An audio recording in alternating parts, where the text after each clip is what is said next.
day, Dawns ARKS! Welcome everyone to your weekly Phantasy Star Online 2 podcast, recorded live on April 18th, 2020. I am one of your hosts, PrinceBrightstar, and with me is Xance. Go ahead and say hello. Hello there! How's it going, everyone? So, pretty big news this week. North America version has finally launched. Woohoo! Finally.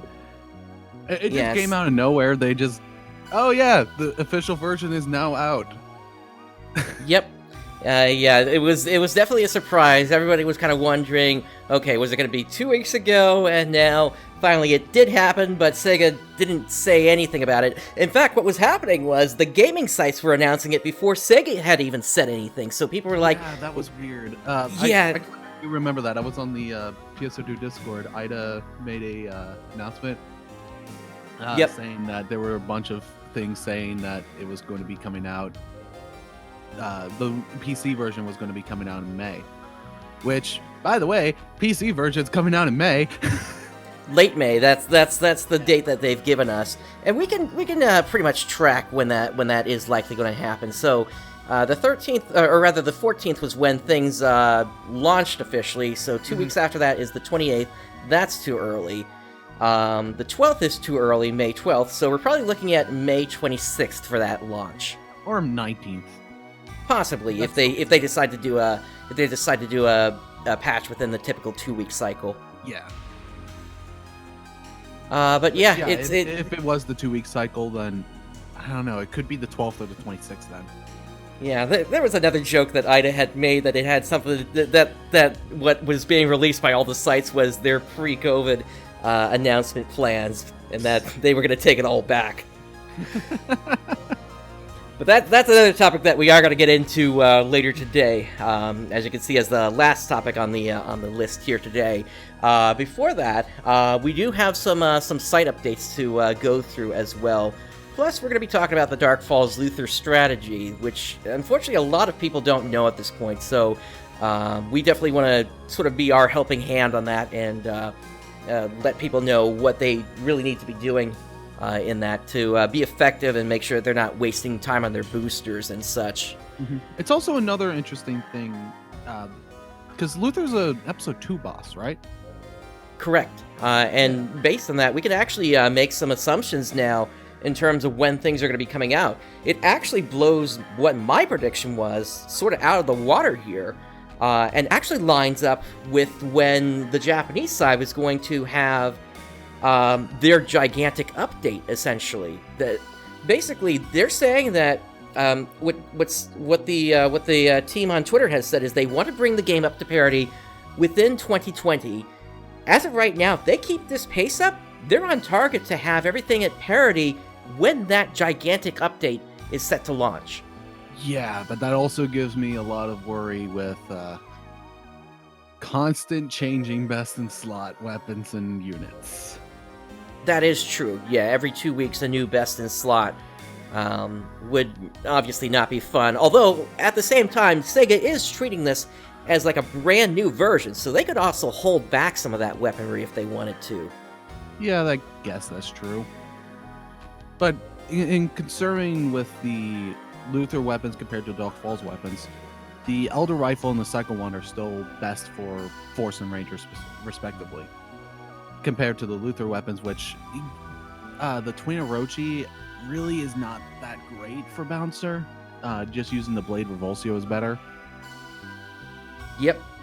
Yeah, definitely.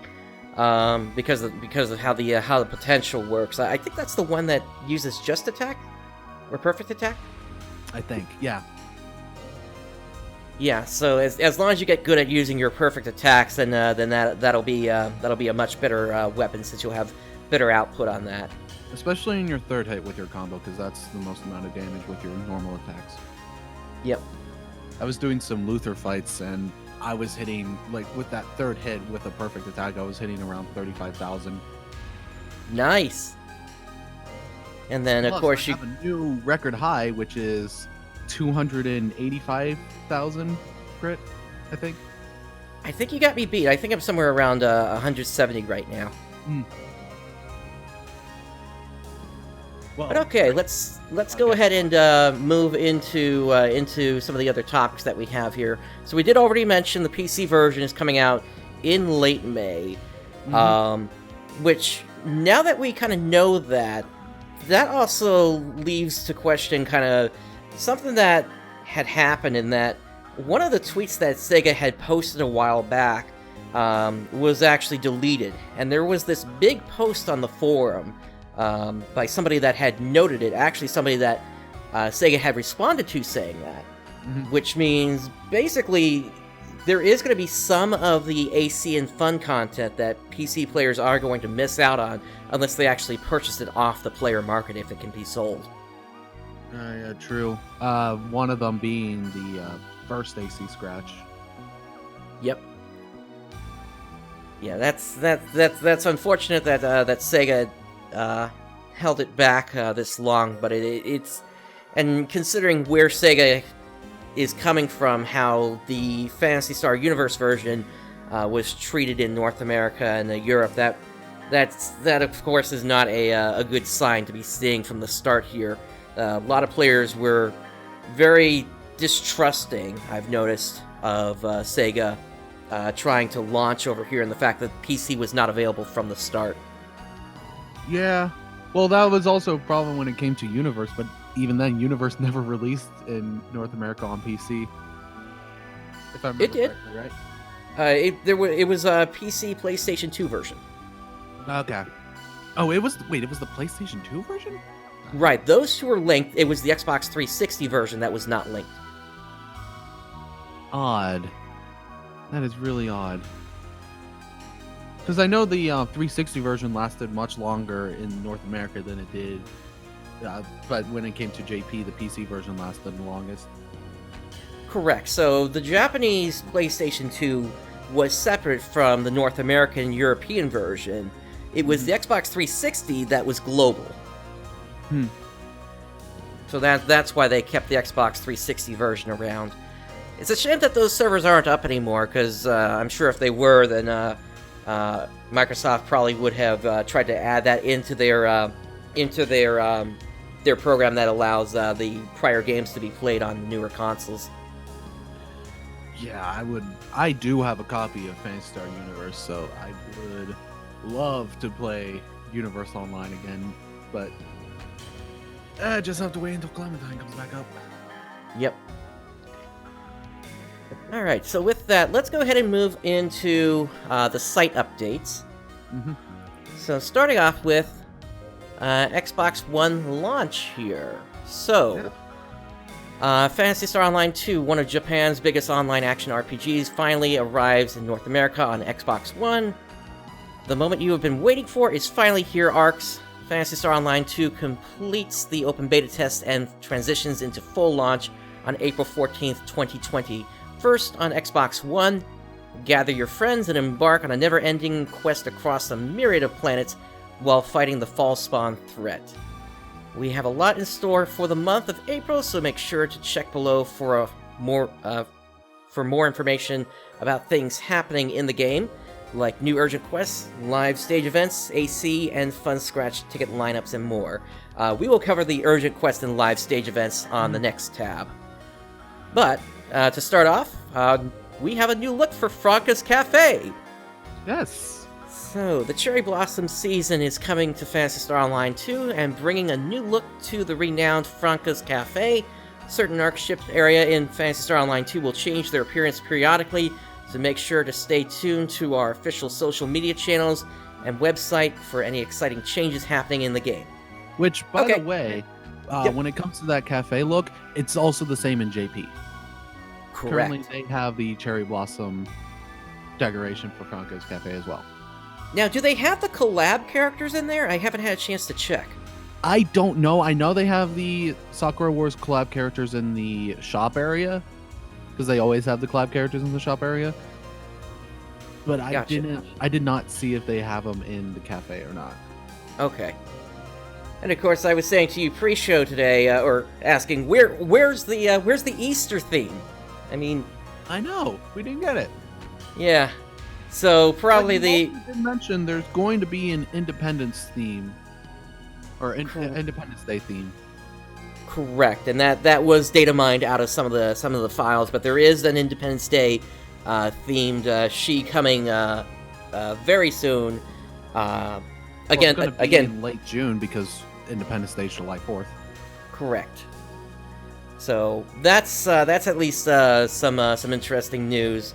Granted, we'll have to see if they actually do implement her this year, and if they're going to implement her on the Japanese side as well. And just for reference, she is the NPC that you're going to see around the time when any of the major holidays pop up. I don't Occasionally, think they'll do Independence Day on JP. It's an American holiday. yeah, but the file was found in the Japanese version, so that's more proof that all this is from the same code base, essentially. Yeah, that does make sense. Huh. Yep. The only time you really don't see she around the lobby is when there are specific Phantom-based NPCs, which is a topic of a whole nother deal for another day. Once you get through the episode 4 story, we're not there yet. No, we're not. We'll talk about Phantoms when we get episode 4 content coming out. Yeah. Yeah, that things get really confusing once you start talking about Phantoms and NPCs. Or just talking about episode 4 in general. Yeah. Alright. So we do have new urgent quests. Like I said before, we're going to skip past this because we do have all this covered on on other tabs here. We'll skip past the AC and front scratch. But I do want to make a mention. Why are we just getting Eternal Encore for Cuna? Can we get the other songs as well? So, let me think here. So, We're Fighting, that's a good question. Why is that not there? Mm-hmm. The other one that she sings doesn't appear until episode 3, so that kind of makes sense why that hasn't shown up yet. And then I believe the ones after that you were asking about, We're Arcs and Rare Drop Koi Koi, those weren't until after the end of episode 3, I believe. Okay. So once we get to stuff with episode 3, then we'll get to hear Rare Drop Koi Koi in English. Oh. Yeah, it's... We will see how they do that one. I believe it was actually the developers that sung that one. Yeah, so... I think it was. And they got one actual professional singer. Yep. But then the rest I believe were developers. I don't know. Yep, and the one that did the singing, I think it's Takanobu. He is more famous in the West for doing Daytona. Oh my God, he was the Daytona guy? I believe so, yeah. But I'm curious on this. If they do Rare Drop Koi Koi, so they got the developers to do the Japanese one, get the localizers to do the English one. Maybe. Have the main localizers sing. That would be fun. All right. So skipping past all the scratches, we've also covered the special bundles before. Mm-hmm. And then once again, here is the confirmation: late May 2020 for the Windows 10 version. And that's kind of the other part here that we need to bring up here. The fact that they're only saying Windows 10 on the Microsoft Store. There is no mention of a Steam version at this point, unfortunately. So it's assumed that it's just going to be released on the Microsoft Store, but that's just the assumption. It might just randomly appear up on Steam. You don't know. It's possible. At random times, I'll just search Phantasy Star on Steam and see if it comes up. Yep. For myself, I'm using a distro of Windows 10 that doesn't actually have access to the Microsoft Store. So I'm going to be trying a couple of things to see if I can get this thing downloaded without going through the Microsoft Store. It's actually possible to do it for anything that is quote-unquote free on the Microsoft Store through using PowerShell. I just need to know what the actual link for it is, and I'll be able to pull it down. But if there are any other integrations aside from that that are part of it, then I'll need to reinstall Windows and actually install the Windows Store onto it, unfortunately. What can I say? I'm sort of interested in my personal privacy. Yeah, that makes sense. All right, so that's why I'm not playing Valorant or something because of that really terrible anti-cheat that they have.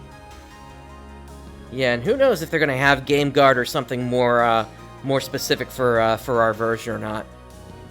Easy cheat. I would hate for something like Denuvo to show up on there. No, they wouldn't use Denuvo. That's anti-piracy. No, anti-piracy for an online game makes no sense, especially for a free game. So it makes more sense to having something like Easy Cheat or something. Gotcha. Okay. Well, let's move on now to the urgent quest and concert for April 2020 Part 2.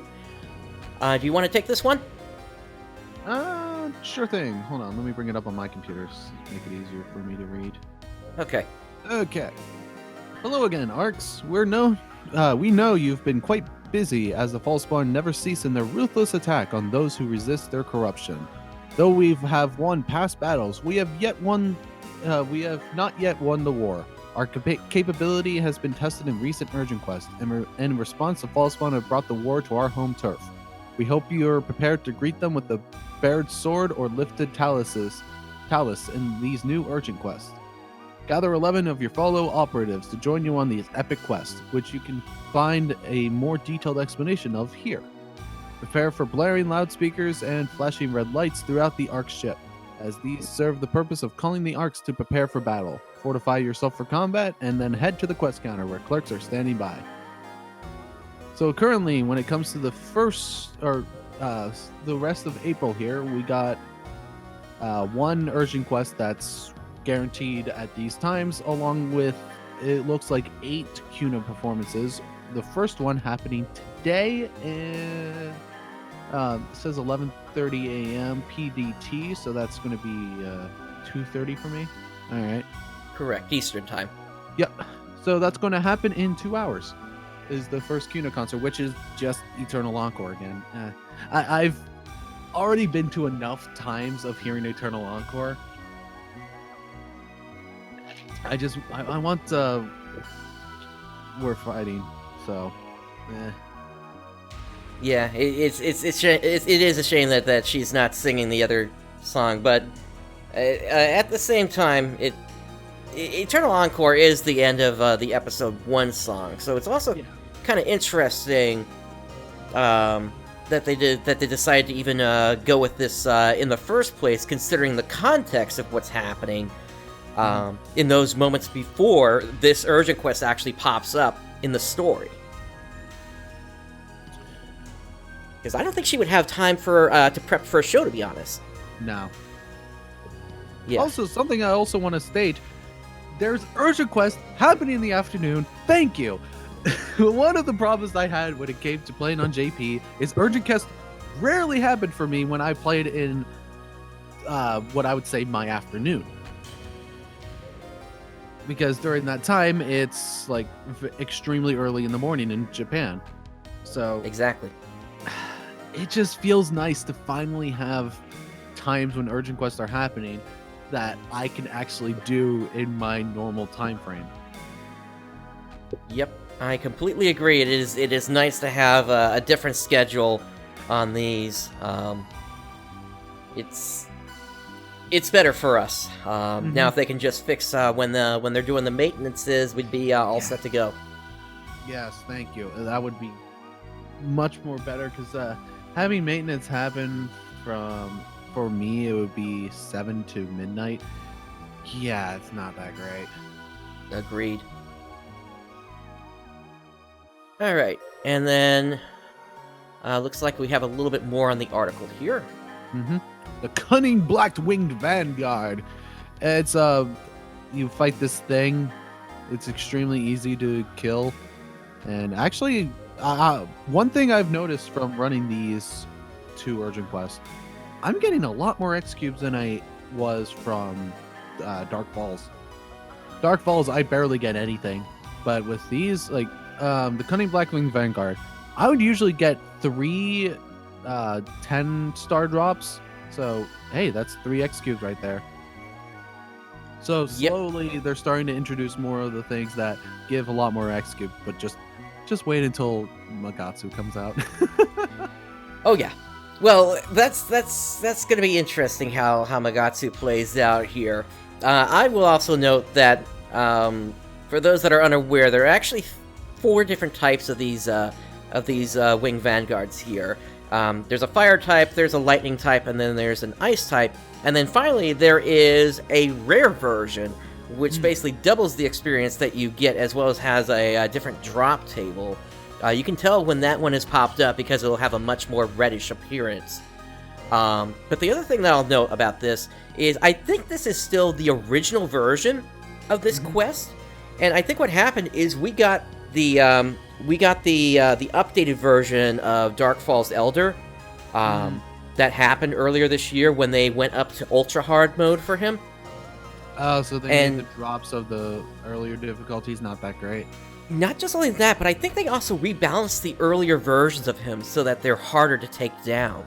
These guys, you're taking them out within 2 to 3 minutes usually. Yeah. The Elder Hands, that's usually going for like 5 to 7 minutes on super hard. And the experience just isn't as good on them. And then there's Luther. Yep.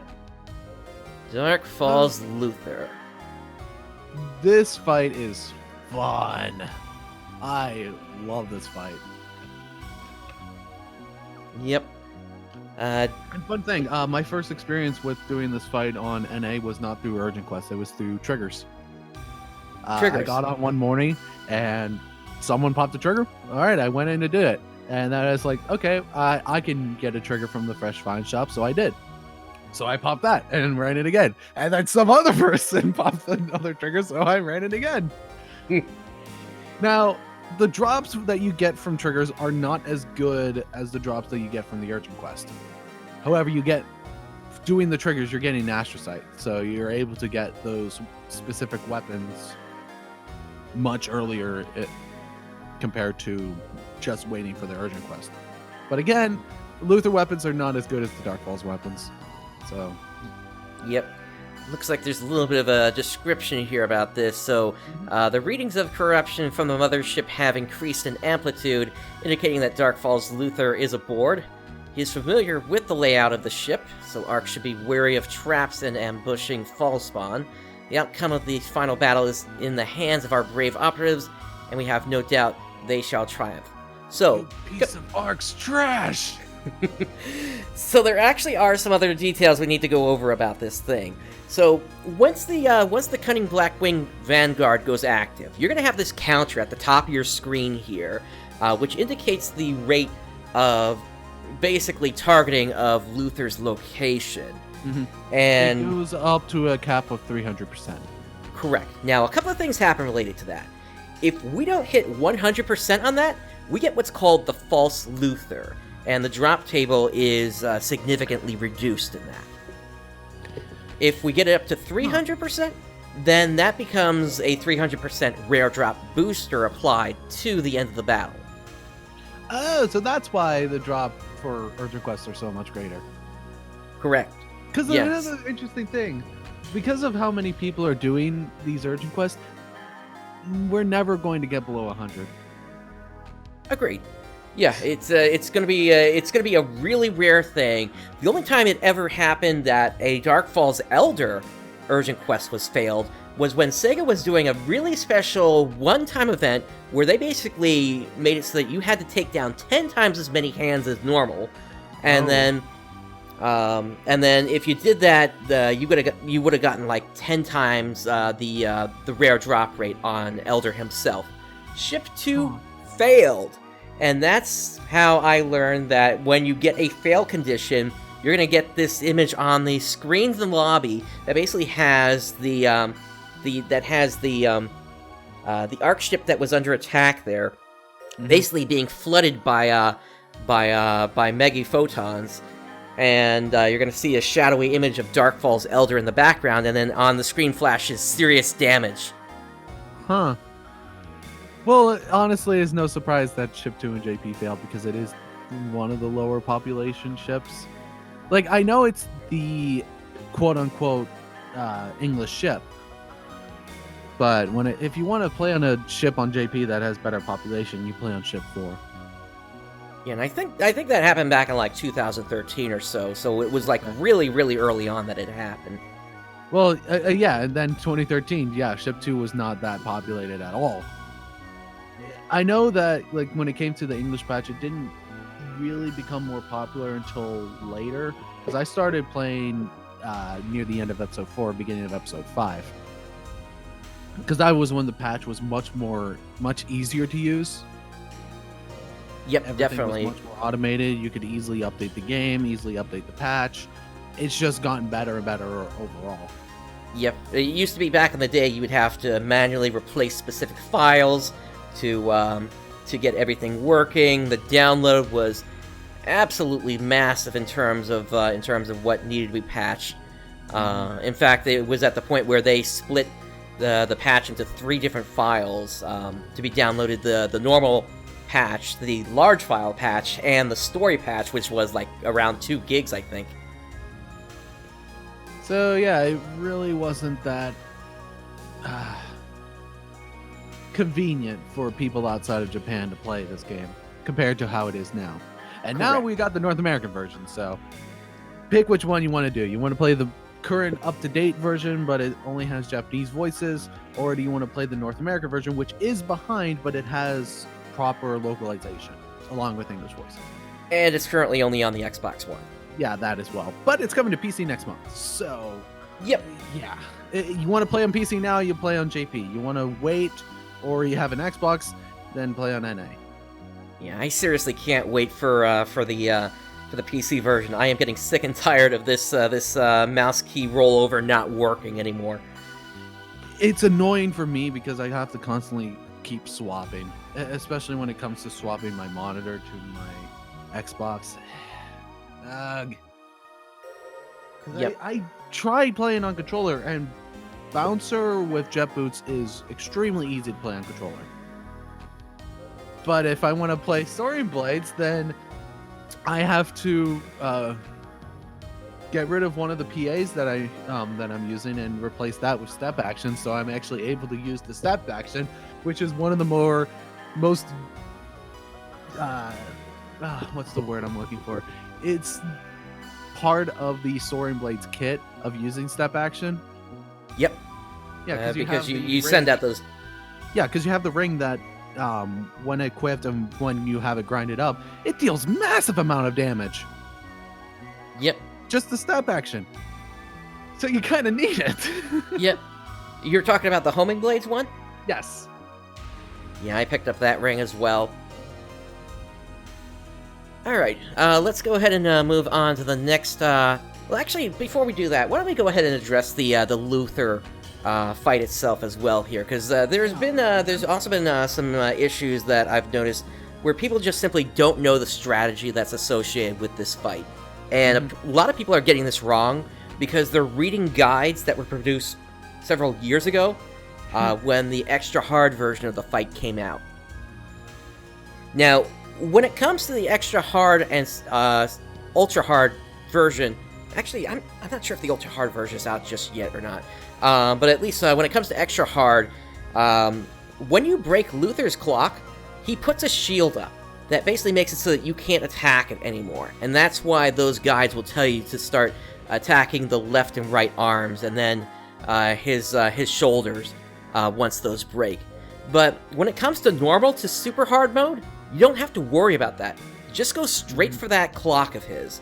Just use weapons that can that have the blind status on them, or use techniques that can blind, which are going to be your Zan type techniques. Yeah. Once the clock opens, just break that thing. Just break it as hard as you can. Garbage in the formula. Basically, if you hear that voice cue, target the Correct. clock. Yep. You've got 3 shots at opening the clock and breaking it, and as long as you got enough DPS going on to that, then that will become a permanent weak point on him.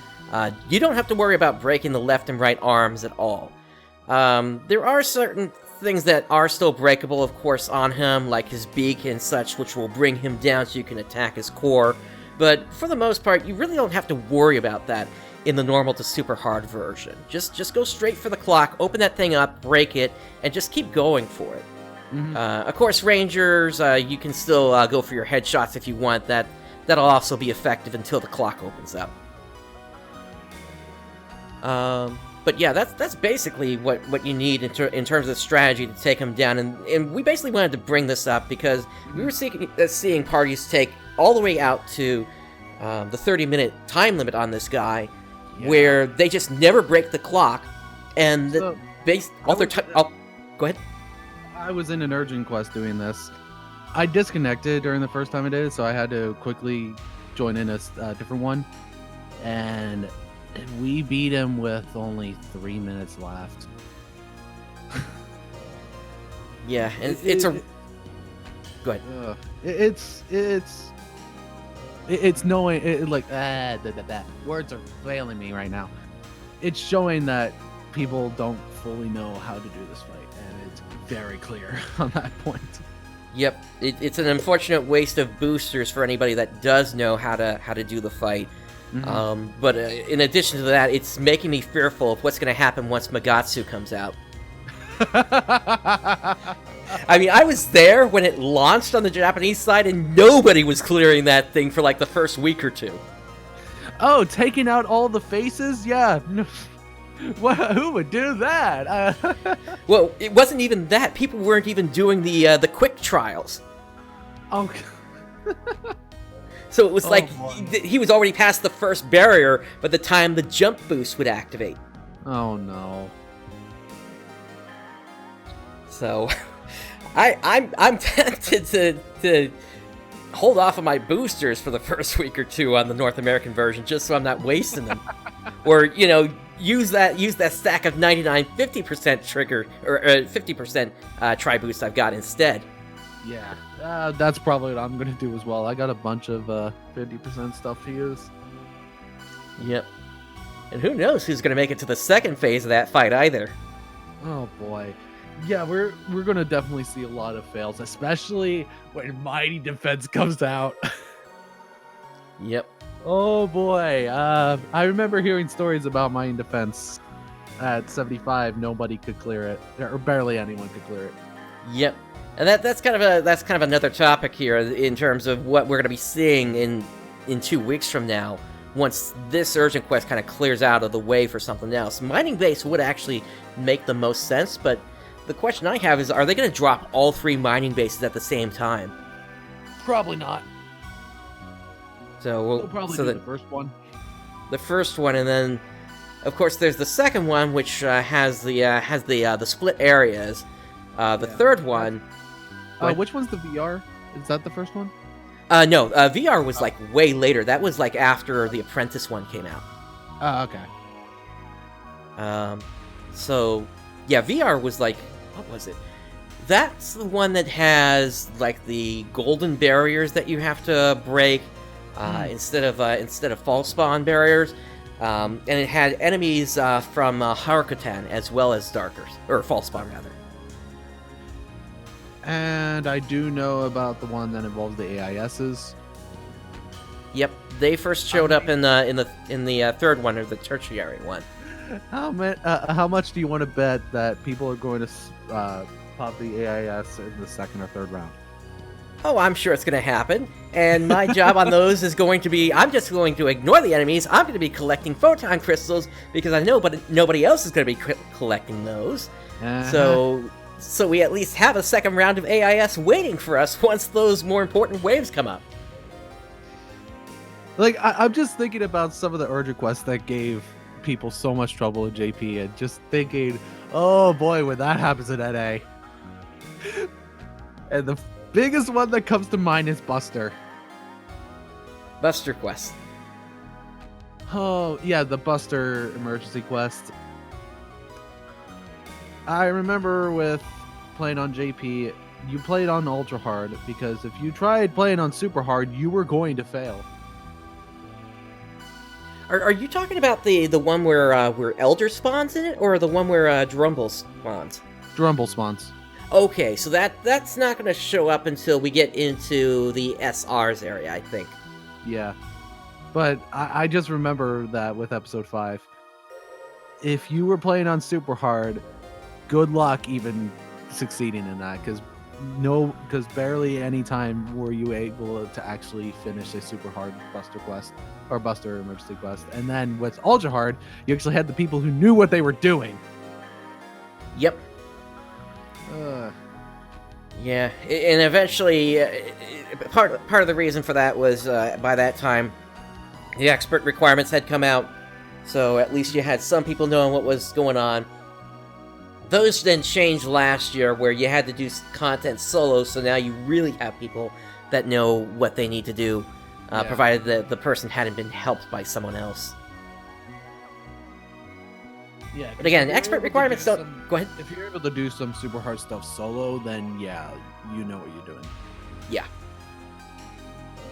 And expert is something that's in the menu right now, but nobody can click it because the requirements for that have not actually been activated on the server, so it's not anything to worry about right now. Yep.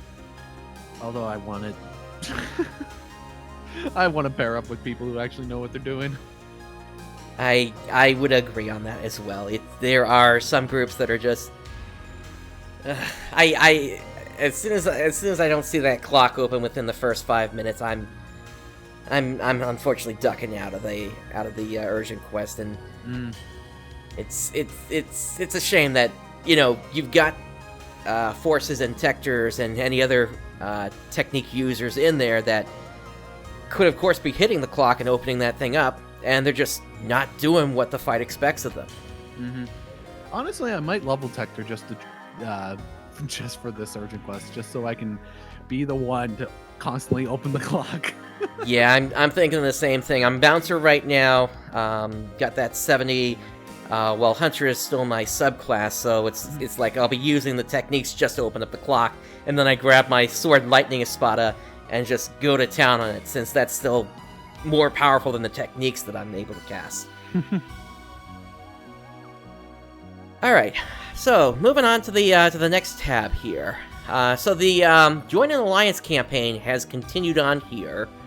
ARKS Operative, rally your friends for the approaching campaign. Campaigns are in-game objectives that can be achieved by players in order to obtain special rewards.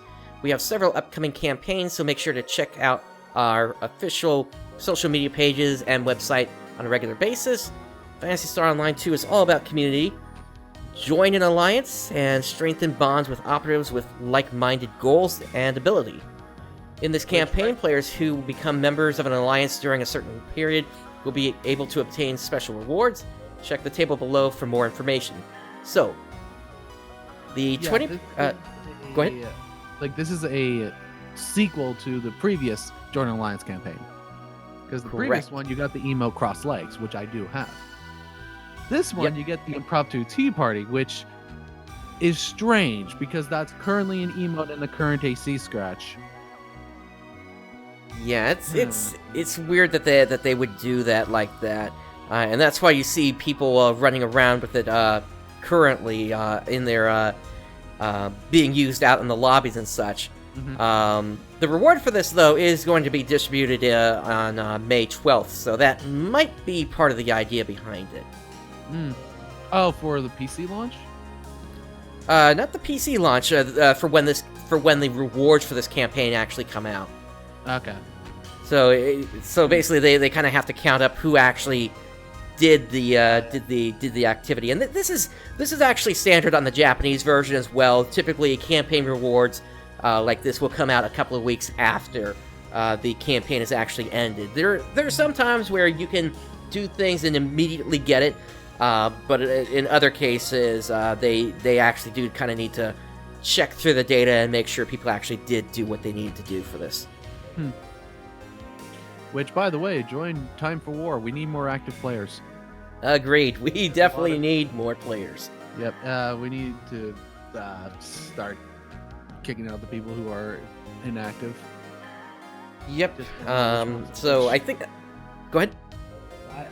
I don't know if they're going to show up on the Alliance list if they haven't logged on in a long time.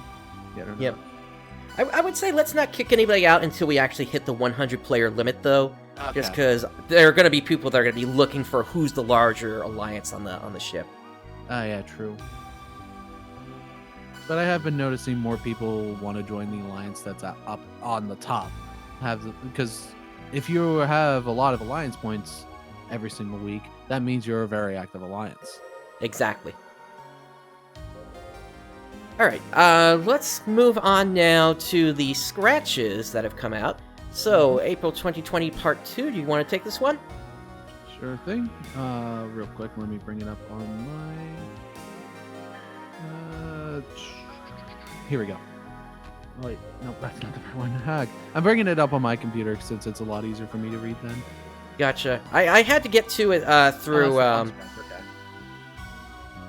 Yeah, make sure it's Part 2 there. Mm-hmm. I had to go through the launch post to actually locate it. Oh yeah, because I'm not seeing it in the news for some reason. Yeah, that's a funny thing this time that they didn't actually post it out on the main page. Anyway, I'll just read it through there. Okay. Greetings, Operative. We hope you're having a fun time of adventuring in Phantasy Star Online 2. In addition to the new AC Scratch Heroic Wanderer, you can also draw fun scratch tickets for a chance to grab accessories, furnishings, emotes, and more. It goes through all the ways you can earn fun. So, with this current fun scratch, we get new accessories, which, by the way, if you don't know how to quickly get fun points, just trade in 2x cubes for 1,000 fun. There you go. You can do 10 fun scratches right there. That's the easiest way to do it. And the funniest one I really love is the propeller. Yeah, that is definitely a funny one, and it even more so that when you see it on like casts and such. Yes. I need to get that and put it on my cast characters. Yep. Oh boy, that's great. Yep. You've also got like a manga blush here, a tri-missile pod, which will go good on casts as well. Let's see. Of course, you got some balloons you can run around with. Taurus headgear is kind of an interesting one. Huh. Fingerless gloves. I love the fingerless gloves. Yep. I got no eyebrows on all my characters now. And then... Or the heel wheels. The heel wheels. That's... I love them. Yep.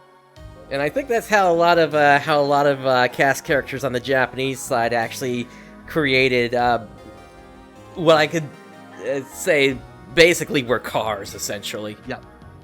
Oh yeah, using the heel wheels. You just blow them up and you can easily make car-looking characters. Yep. And then you got your Rappy Nest and Egg, Rappy Chick. Pretty fun scratch. It's interesting that they brought the Moai mask out at this point. I know. I love it. Yep, but that's really more episode 4 related, so the timing is really strange. Because, you know, we end up getting everything out. Could be, yeah. And then we got the Mikoto sticker, which I believe you can find on Matoy. And then, of course, we've got a bunch of furnishings here. Which is the Gothic set. Yep. So, yeah, that is a lot of furnishings in there. And a bunch of music. Bull Dragon, Big Varder, Chrome Dragon, Normal Boss, Dark Ragna, Fang Bancer, and a Volcanic Cave Scenery Pass. Yep. And the Gothic theme. Now, I believe with those music discs, I believe you're able to set what part of the theme you're on. For certain discs, yes. Yep. I know with the PSO disc, you can set it for the calm theme or the battle theme. Yep. So with PSO, like with the original PSO, it was dynamic. You had more the calm whenever there wasn't any enemies appear, and then you had a different set of music that just transitioned into that whenever enemies appeared. Yep. Which, by the way, Central Patrol area is my favorite. That's why I put that in the Alliance BGM. Yep. I saw that a couple of days ago. Yeah. Yeah. I love that theme. It's my favorite from the original game. Yep, and we've got the PSO2 lobby up in there as well right now, so... but I think that's going to be running out fairly soon as well, so... We can set it to something else then, for the time being. Yep, we'll see what... Mix it up every time, every month. Yep, we'll see what we do with that here.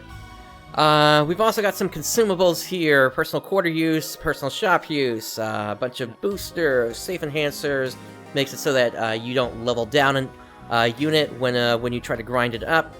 Enhancement aids, augmentation aids, of course grinder, you find those all the time. Yep. And then 2 emotes, Under the Weather and Deny. The Deny emote is also from the previous one, but Under the Weather is the newest one there. I already have, like, I've been able to get every emote as they've come out. Not all the ones from the Fun Scratch, or not the Fun Scratch, or from the Fresh Vine Shop, since I don't have all that SG. But most of the ones from the AC Scratch and Fun Scratches, I've been able to get all of them. Which, by the way, I barely do the AC Scratch. I just get the emotes from shops. Gotcha. Alright, so we hope you have... Go ahead. Dance was cheap enough that I was like, yes, I will now buy it. Yeah, I still need to pick up the dance one as well. Well, so we hope you have fun in your adventures as an ARKS operative. The 2nd April 2020 Fun Scratch Collection ends at the beginning of maintenance on April 28th. So make sure to check it out before then. Yep, then that's 2 weeks. So yep. Maintenance every other week. That's what it seems like they're doing, definitely. Alright, moving on to the AC Scratch now. Alright, AC Scratch. So, greetings, ARKS. One is Heroic Wanderer.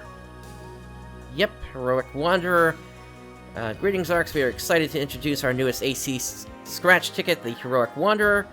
The achievements of every ARKS operative are noble, and their clothing should always exemplify that.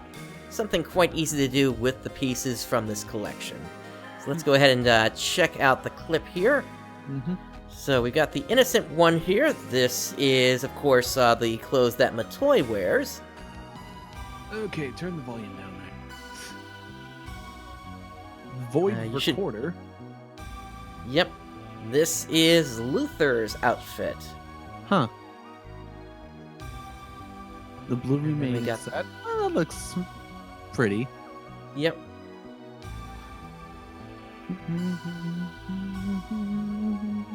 And then there's the impromptu tea room. Yep. So, like I said, it's in the current AC Scratch, but it's also going to be a reward for the Alliance campaign thing. It's weird. Yep.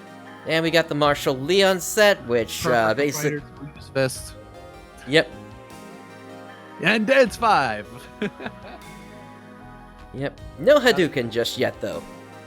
No Hadouken just yet, though. Nope, not yet. Then again, they could also be going for an Akira look from Virtua Fighter. Oh, Akira, yeah. The air slash emote. Yep. That'll go well with your Braver. Yep. And then we've got a bunch of Scorching kimonos. This comes in multiple colors. And the first time that I actually noticed male innerwear. And there we go. Float. Ultimate power. Just exude. Yep. Alright. So, there are several types of scratch tickets depending on the currency used, from ARKS Cash, Star Gems, and Fun Points. So, taking a look here... They haven't done any of the SG scratches yet. No, they haven't. Yeah, they keep mentioning the Star Gem scratch, but they haven't implemented that yet. Yeah, and it's funny because we just got Matoy's outfit as well as Luther's outfit. Typically, the Star Gem scratch was specific to the different Falzes and the NPCs on the Japanese version. So it's I'm wondering what they're actually going to do for that now. I don't know.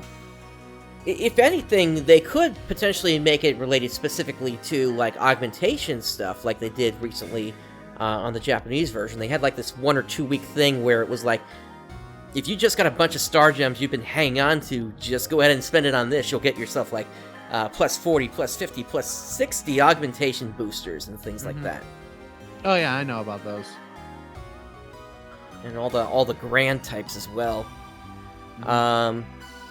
Once again, that's stuff for down the road. We're not really looking at too much heavy augmentation. That is a topic we're going to bring up on a future show. But for the time being, it's still so early on that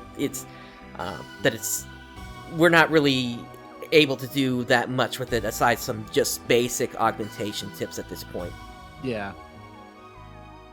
Like my units have 5 slots, and that's it.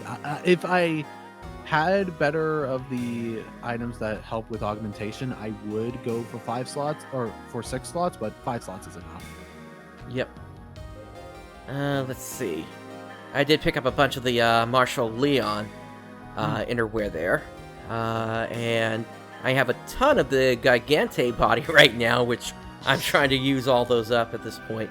Yeah, because people don't... Because I find that interesting. The cast parts are really cheap to buy. Yep. I mean, it's nice to just hang on to them and just, resell them at a later time once the collections are gone. Yeah, and take advantage of people who don't know the value of star gems. Yep. We got a bunch of hairstyles. Yep. I'm still waiting for the bald one to come out, and I still have not seen it yet. New gloves. I like the gloves. Yep. Fighter's headband. That makes a lot of sense with the Marshall Leon outfit. And then you got some twin tails here. Yep. Or monster cat tails, as they're called. Yeah. Cat ears and shoulder missiles. Yeah, that's perfect for cast. Yep. Okay, and so then... we got really Japanese ribbon red. Okay, that is the first piece for making a Reimu cosplay. Reimu being from that shoot 'em up game. I'm trying to remember what it's called Toho. now. Toho. Yeah, that's it. Tuhu, as I jokingly call it. Yeah, if you want to make a Reimu cosplay, that's the first piece. Get that now. And then you got fighter gloves, some purifying belts, decorative katanas, and a new mag type. Nice. And we got a bunch of consumables, some food devices, a new weapon camo, Vav the Tauros. Okay, I don't know why they don't show that as an image there. Huh. Yeah, it's really strange that they're not showing all the consumables. Yeah. And a bunch of item enhancements, and of course the emotes. Dance 5, Float, Air Slash, and Impromptu Tea Room. Current one I don't have is the Impromptu Tea Room. Wait. I'm just noticing something there. It's saying $293 for the Impromptu Tea Room. Let me go back to the Alliance, because I think I saw something different there. Impromptu Tea Room, $269. What? Huh. Wait, what? They're both different. They're the same name, but they're both different numbers. So then, is the other one maybe for a different action that's still Team Room related? I don't know. Why is this Impromptu Tea Room 269 while this one in the AC Scratch is 293? I don't know. That's a really good catch there. That's confusing. Yep, definitely. Sega, why are you confusing me? All right, and of course you get your. I should bring that up on the Discord. That's actually really interesting. Yeah. Huh. And of course you get your typical bonus rewards for doing these. 15 scratches will give you the Cherry Blossom Flurry. That is right here. And then, of course, you get your augmentation age, your experience tickets, your X Tri-Boost, and your tickets here that basically guarantee you whatever it is that you're trying to get from the scratch if you haven't gotten it yet. Yep. Honestly, I love that they do this. Those tickets there. Yep. So these outfits are sure to inspire our heroic arcs to great feats of valor in their battle against the Falz spawn. The Heroic Wanderer collection departs on May 12th before maintenance begins, so make sure to check it out before then. Just to also clear something up here, anybody that's interested here, this is not the set that's gonna come out once the hero class comes out. No. That's gonna be a different outfit set. Yeah, it's much more of knightly look to it. Yep. And there are reasons for that knightly look, but we'll get to that when we get there. Because that's episode 5, and I'm just gonna rag on episode 5 once it's out today. Yep, I think that's gonna happen with a lot of us here. Oh yeah, because there was a reason why episode 5 was just rushed through, because they quickly got to episode 6. There was a lot of other stuff planned for episode 5, but oh boy, was it not liked by was episode 5 in general not liked by general population or gaming population there. I know. I was so upset when we lost the Orakio and Alice fight. Yeah. There was a lot of things going on especially with episode 4. There was signs that the direction that the team was going on was not the best. And episode 5 clearly showed that. That's why they did a 180 when it came to episode 6. Yep. Alright, moving on to the next tab here. So, Premium Pack benefits. If you're an operative who's looking to have the ultimate adventure in Oracle, then make sure to check out the Premium Packs available in the AC shop. Now, let me state up front here that you don't need this to enjoy the game, but it is a nice to have. It's a convenience. Yep. So enlist today for 30, 60, or 90 days. For ARKs who want to try out the perks for a shorter duration before signing up for a long haul, ARKs is prepared to offer several options for different amounts of AC ARKs cash, and the discount increases as the number of days increases. So you could get either a 30, a 60, or a 90-day pack. This way you can make sure you'll get the most out of your service. And what comes with the premium service, you get the ability to trade items to other operatives who also have an active premium set. You earn twice as many login stamps. You increase the number of fun points earned per task, so logging into the game, using AC, sending kudos, etc. Selling your own merchandise on the personal shop. There's an increase in the number of client orders that can be accepted from 20 to 40. After the expanded. Yes, you can expand it up to 60 using another ticket as well. Mm-hmm. After the expiration date of your premium set, you can turn in orders that you have but cannot accept more than 20. So you can still stack up to 40 before time runs out and have it be 40 out of 20. It'll just be redded out until you drop below 20. 21 of those client orders. Yep, and that second bullet there, those who have an active premium set who use the extended order limit have the ability to take up to 60 client orders. Personally, I've never really found it necessary to use that, to be honest. Let's see, you also get the ability to purchase premium drinks, which always include an increased rare drop item rate. Mm-hmm. Once you did the second premium, though, which costs 20,000 Meseta per drink, that adds in other boosters, depending upon which drink you're using. For myself, I'll grab the Premium 2 whenever I'm going up against an Urgent Quest boss, because they'll give you the boost, and it'll also guarantee that you get rare drop rate and experience boost. Yep, and as well as additional augments on whatever drops. Oh, nice. I actually didn't know about that. Yeah, that's why a lot of players grab that instead of the shift to Premium 2. You also get one free Mission Pass Gold ticket. Now, this is multiplied depending upon how many days you get. So if you get the 90 ticket, you're going to get 3 of those passes. And then you also get access to the Premium PSO2 Day. On the 22nd of every month, a special PSO2 Day will be held for users with an active premium set. Which is in 4 days. Yep. Gift items are distributed and boosts are applied on this day for active premium set users. The premium set... when it comes to the cost of these premium set, it is 1,500 AC for 30, $2,700 for 60 days, and then $3,900 for 90 days. Yep. So $15, $17 or $27, and $39 respectively. Yep. So and if you're the playing this game for a long time, then the $39 one is extremely worth it.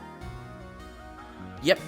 The premium set 30 days is also available in our 2 bundles, Sonic Collaboration Edition and Regol Edition. Both offer great value for those starting in PSO2 NA, so make sure to check them out. Now, aside from that, we also have a campaign that's going on. Basically, you get additional rewards for purchasing premium sets currently.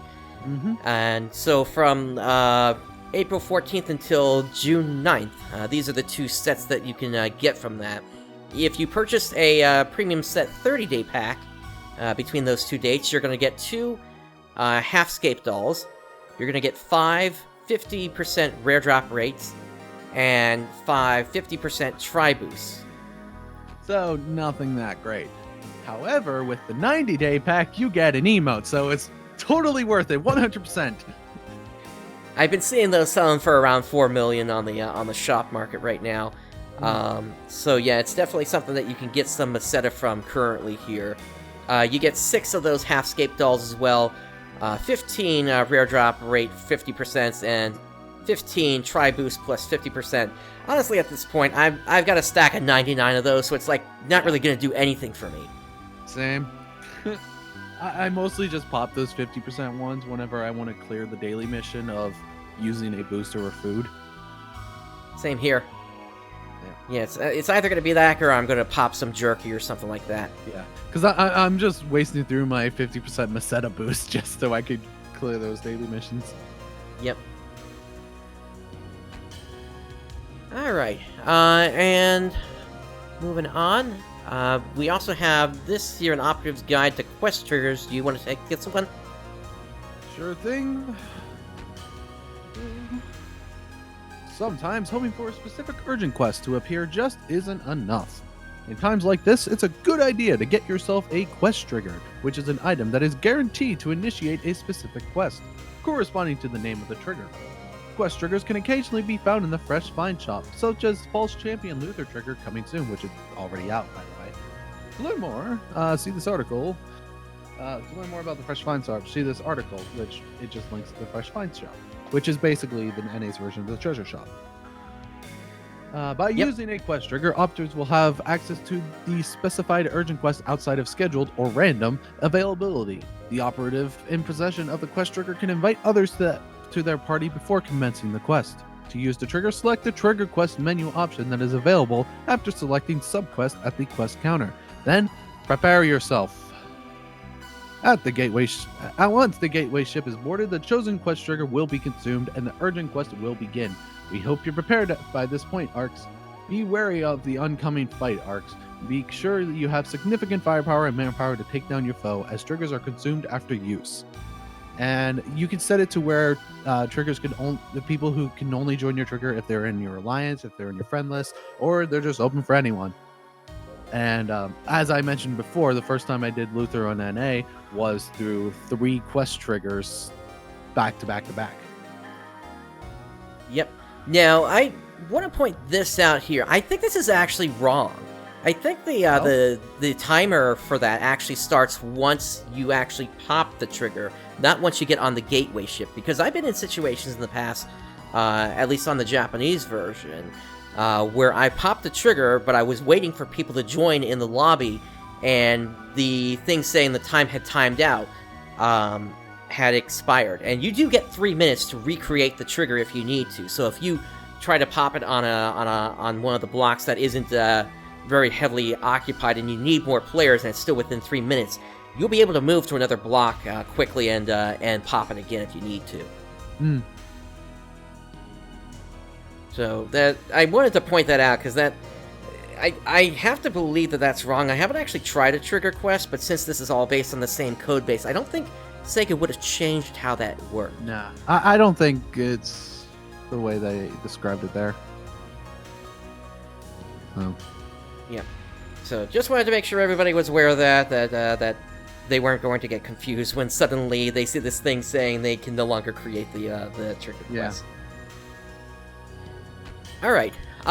So we had one other topic for today, and this had to do with the Japanese version. As far as we're aware, we're still on target with the North American version with all the releases that are coming up, since, one, those have already been developed, and basically, two, they just need to be activated. There's no real coding behind them, aside from, like, dropping in the new voices and such, for whenever episode 4, 5, and 6 comes out. But when it comes to the Japanese version, we have a post here on the bump.org website talking about the novel coronavirus and the impact on future updates here. So, in response to the infectiousness of the novel coronavirus, members of the Japanese development and operations team will transition to a work-at-home arrangement. While under such circumstances they can continue to work on the game, they have decided to postpone future updates, adjust certain campaigns, and cancel maintenances. So the April 2020 updates will continue as planned, however the following updates will be postponed. That includes PSO2 JP's Zero rating change. So, Zero is the ratings board that is in Japan, similar to the ESRB here in North America. But what was it rating before? The rating was Zero C, I believe, and now it's changing to a Zero D. Oh, so it's getting a much more mature rating. Correct. And the game was originally rated under Zero, I believe, when it was still back in Episode 1. So you didn't have situations like the bath scene in Episode 4. You didn't have Aru and Hitsugi's first encounter outside the game. Yeah, we're being really elusive about what we're talking about, because that has to be seen. In Episode 4, with during the first scene, after you have some combat stuff, then you have a scene involving Haru and Hitsugi first showing up, or first meeting each other, and Hitsugi is naked. Not Hitsugi. It was Haru Aru. was naked, yeah. But yeah, it's yeah. When that came out, I put black bars all over. Why there's a naked boy suddenly there? Yeah. So yeah, Zero is catching up, and that's partially why the ESRB also gave this game an M rating here in North America as well. Yeah. So, but the reason that's been delayed is because Zero is actually closed right now. They're the ones that actually mandate these changes, but since that board is closed at this point, that has been delayed. Also, some of the outfits. You know how some of the outfits are on JP. Yep. May and June's 8th anniversary update has also been delayed, as well as all updates occurring after June in Japan, and the end of the PlayStation Vita service has also been delayed. Good news for the 8 people who still play on the Vita version. Yep. We don't know when that's going to be coming back up, but it's still going to be happening, because Sega does have a lot of adjustments coming. In regards to the period in which the updates are postponed, they are considered a special boost campaign to be announced in the future. In addition, they will keep you informed of the scheduling of the impacted updates once they have more information. So, a campaign scheduled for late April, known as the Zero Cost Grinding Campaign, will be postponed. They will announce the new date for this campaign at a later time. The Grind Materials and Grind Boost campaign will still be carried out as planned. However, there are going to be some changes. Since the Zero Cost Grinding campaign is postponed, the Grind Boost campaign will have the following changes. So, grinding of old type units and skill rings will increase from 5% to 10%. A fixed boost of new type, old type, and units will increase from 5 to 10%. New type grinding experience will increase... actually, no, that's staying the same at 15%, and new type great success rate will stay at 25%. Which, by the way, we've mentioned before, like, there's no old type weapons in NA, so... Correct. So I was really interested... Old type stuff is units and skill rings, and that's it. Yep. I was really interested to see what was going to happen to Loser's drop table, because he drops a ton of 11-star weapons. Mm-hmm. But it looks like they've just replaced that with new type weapons instead here. In addition, funny if that ever happened, like that zero grind event ever happens in NA. Oh boy, being able to grind 10-star units basically for free. Wow. Or 11-star units, or like 11-star or 12-star units basically for free. That's just wow. Yep. Or whatever we happen to be up at that point. We might have 12 or 13-star at that point. Oh yeah, it would be at 13-star already, because JP is currently at 13-star units. Yep. Alright, so in addition to that, the following maintenances will be cancelled, April 22nd and May 6th. And then believe even that though also counts for NA then. We haven't actually heard that they've canceled anything yet, though. That's the thing that I was saying before. Because all that stuff has already been developed, I don't think they'll actually have any problems launching things for North America. Plus, that is more time for NA version to catch up JP. Correct, and that's another point. Basically, yeah, essentially Sega has said that they want to get North America up to parity with the Japanese version by the end of 2020. But if they keep up the rate that they're going right now, we're going to be looking at that in August, right when Vita was originally going to end service. Oh wow. That would honestly be very hectic. Oh my god. Basically changing of what is best in slot every other month. I know. Oh boy. But it's at a pace that most gamers in North America, I think, would also be appreciative, especially if they did transition over from the Japanese version. True. It's just going to be very hectic going from level 75 to level 95 in the span of a year. Yep. But we'll see how it all plays out here. Also, aside from that, information regarding the updates for May were to be introduced along with... oh, actually, I skipped a section here. Even though the maintenance will not be carried out on April 22nd, the following contents will still be implemented. The Sakura Wars Lobby, Sakura Wars AC Scratch, Ultra Hard for the Mining Base Defense VR and its trigger, and the Premium PSO2 Day on the 22nd. Now, the Premium Day, I think, is automatic on the servers. I don't think they have to really do much for that. For that to happen. And then lastly, information regarding the updates for May were to be introduced along with the PSO2 station stream scheduled for April 21st. However, as a safety measure, they will be suspending that broadcast. They will announce the date and time for the next broadcast in the future.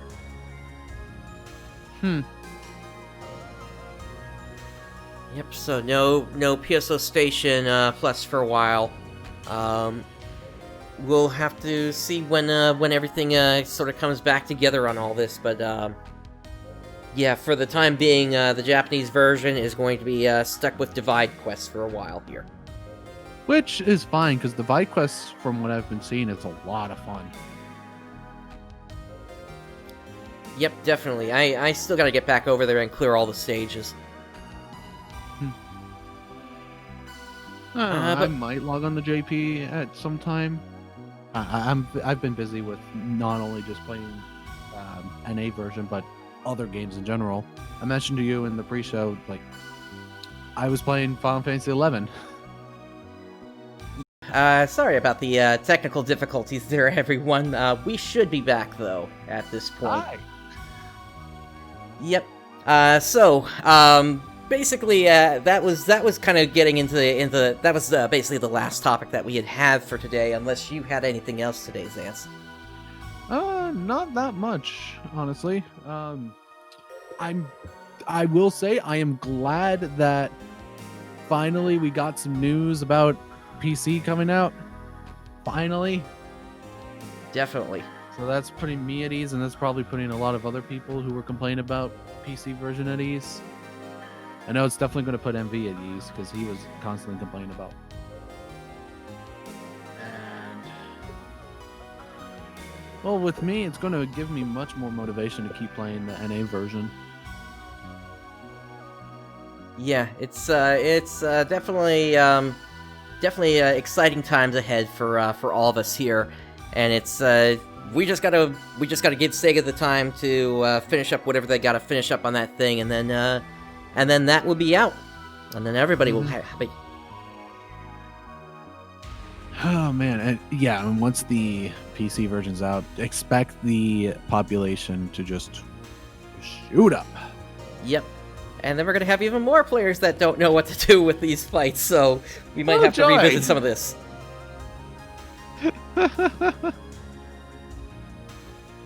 That's gonna be joyful. Yep. But with all that said, we have reached the end of the show for today.